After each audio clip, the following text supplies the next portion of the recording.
ভারত থেকে বাংলাদেশে আর গরু আসবে না ভাই, আর গরু আসবে না বাংলাদেশে।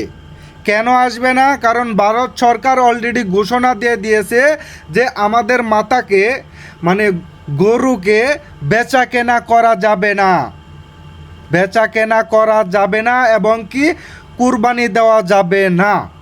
তো এটা যদি চালু হয় তাহলে তার বাংলাদেশে ভাই গরু আসবে না।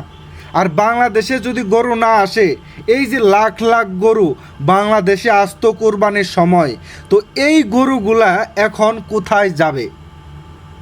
যারা লোন নিয়ে গরু লালন পালন করেছিল বেচা কেনা করার জন্য, তাদের অবস্থাটা একবার কি হবে?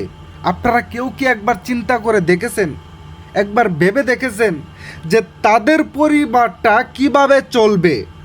যারা গরুর উপর নির্ভরশীল ছিল, বেশিরভাগ হিন্দু, তারা কিন্তু এই গরু লালন পালন করে বেচা কিনা করে তারপর তাদের পরিবার চালাইতো। এখন তারা আসলে কি করবে? আপনাদের কাছে জানতে চাই। আপনারা ভাই খারাপ মাইন্ডে নিয়েন না, আমি যে কথাগুলো বলছি আপনারা খারাপ মাইন্ডে নিয়েন না।